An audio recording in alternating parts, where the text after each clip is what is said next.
lighting just went away just about entirely. Okay, the lighting is probably always going to be a bit weird. Whoa, the lighting is just changing a lot. What is happening? Hi viewers, my name's Cara. I need to stop doing the accent now, that'd be great. Okay. Hey viewers, my name's Cara. I'm your host for Tuesdays on the Pagan Perspective, and this week we are talking about pagan leadership.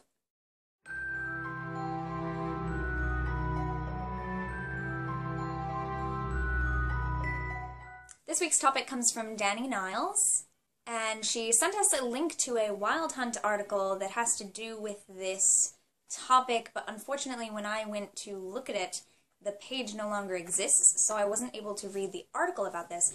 But she's asking us to talk about the recent, I guess, discussions that have been going on in the pagan community. I have not seen any of these articles. I hadn't heard about this yet, actually. I must have missed that memo, which is about the need for a better educated or more dedicated pagan clergy. And so her question is whether we think that there is a greater need for education of our clergy members, or if it's better to have what we have now, which is kind of this spontaneous leadership, and whether we think that someone should really be trained and I guess solely dedicated to being a priest or priestess or otherwise clergy member, or whether someone can have a quote-unquote day job and still be clergy. So without having any of the articles, podcasts, videos, anything like that that other people have already talked about to reference, I just have my own opinions on clergy and pagan clergy and things like that, just based on being pagan and knowing people who are clergy, knowing people who are pagans and clergy, people who act as pagan clergy. Those are not all the same things, mind you. So I agree with both sides here, or I should say that I am somewhere in the middle where I feel that a little bit of both is necessary. On the one hand, let's talk about spontaneous leadership. I think that spontaneous leadership completely makes sense in, like, casual, small groups where everyone is kind of on an equal footing and no one really wants to be leader all the time, and then it can just be like, who wants to lead the next circle? Oh, I will. Okay, cool. Or who wants to come up with the ritual for that next one? Oh, you do? Okay, would you like to lead it, or would you like to write it and like us to lead it? What would you like to do?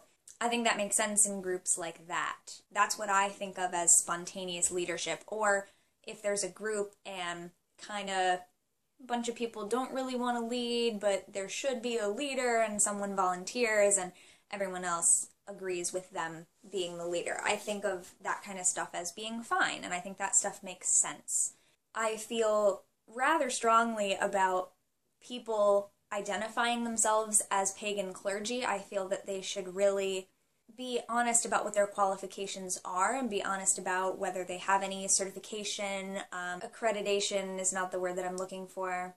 But if you're ordained, your ordination, things like that, I just think you should be open about what you mean when you say that you are pagan clergy. Because I know pagans who are ordained through, for example, the Universal Life Church, which is not a pagan organization. So you can be a pagan and be ordained, but when you're ordained through an organization like that, you're not ordained as a pagan.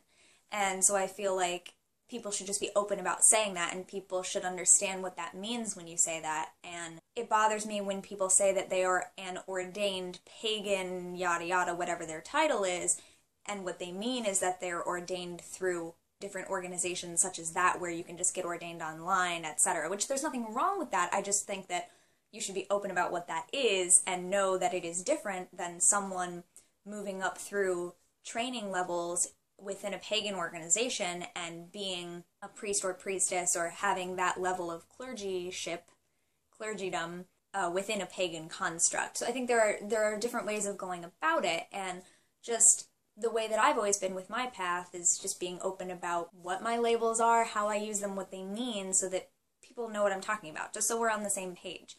So I feel very strongly about that. But I think that's great if people want to seek ordination that way and have that kind of title so that they have the power to do certain ceremonies and things like that. Having pagans able to do that kind of thing I think is great. I personally haven't done it yet because I do not feel that I have done the amount of training that I would want to have to go along with that. I know lots of other people who just did it to be able to marry people or to be able to perform other ceremonies, and they didn't desire any other training along with that, and that's fine as well. I personally want a little bit more than that, so I haven't done that kind of legal paper organization, ordination. But then, for example, as I mentioned before, there's the kind where, you know, someone steps up and everyone else recognizes them as a leader, and I think that is perfectly acceptable as long as the group that is looking up to them as a leader has decided that they should be the leader. I think that's great. That's how Chris is the priest of his temple, which, as he's pointed out in his blogs before, is how the Greeks would have done it. There was another thing I wanted to say. Oh, yes, of course. Going along with me not feeling that I have the training, yada yada, things like that. What I mean by that is that when you go to divinity school, when you become a minister in other churches, in other religions, there is a lot more required of a leader, of a clergy person, than just knowing the rites and rituals and things like that of the denomination, of the path that they are representative of. There is a lot more to being a minister than just showing up at church or circle or whatever the case may be and doing the service, ritual, whatever the case may be. There's so much more than that that they do. There are other expectations, and there are other trainings that they go through in order to be qualified to do that. So for me, I would want to participate in some of those other trainings, if not actually go to divinity school and become a Unitarian Universalist minister or something like that. And then also, in the future, I definitely want to pursue specific pagan-based training of one kind or another.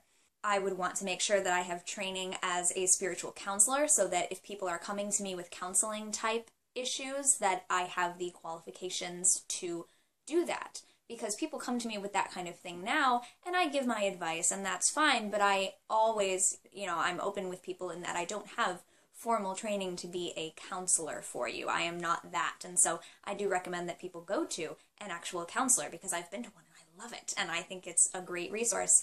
And I don't personally have that training and that accreditation yet. Someday I might. So I give advice, and I tell stories, and I listen to stories, and I'm just open about what qualifications I do have and what qualifications I don't. So again, as long as people are doing that, awesome. I would not feel comfortable with someone putting themselves out there as pagan clergy and then trying to do that kind of thing and trying to do sort of the ministry, counseling, spiritual counseling type thing that a minister would do without having that training themselves. I'm not saying that everyone out there is like that, but I definitely know some people who put themselves out there with these titles that sound great, and they may have some version of that qualification or other, but I just always want to make sure that you don't be afraid to ask people for their qualifications. I don't think that should be a bad thing. Obviously, don't be rude about it, but I don't think there's anything wrong with asking someone what they've done to get to that point. And you can do it conversationally, such as, oh, what, that's really interesting, so where did you go, or what courses did you take, or something like that. I don't know. I think that we should be able to know what's going on with people. Yeah, so I think there are lots of different ways that we can have pagan clergy. But to go with Danny's main question, yes, I think that there should be a little bit more training involved when people are seeking to take on these roles that really do require some education along with them.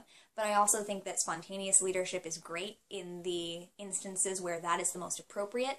And I absolutely think that someone can have a day job and be a pagan leader. It just depends on the time that they have to devote to it. I personally have a lot of different stuff going on at any given time. So at this time, I would probably not be the best option to also be taking on a pagan leadership role. But other people, there's a lot of time in the day, and there's a lot of heart that you can put into it. And if they have the day job that goes along with that and lets them have a lot of time to dedicate to being a real pagan leader the rest of the time, I don't see why they couldn't be. I don't think that you would have to be a full-time minister to be any sort of pagan clergy. Not necessarily. Again, just my opinion, as always and forever. It depends. I can see it on all sides. Yes, I wish there would be a little bit more training, a little more education out there for those who want it. Of course, I wish that it didn't cost quite as much so that those of us who really want to do it aren't hindered by that. But I also think that there's a lot that people can do in leadership as pagans before they get to reach that point. This video is longer than I meant for it to be. I apologize. It is a topic that I feel strongly about. I should have scripted it so that I wasn't so rambly. I'm sorry. But get excited because next week our new substitutes are starting, and I know we have not announced who they are yet. We did actually just find out. Yucca just sent me the final count of all the votes that we got. I'm excited! Get excited! Next week you get to see them.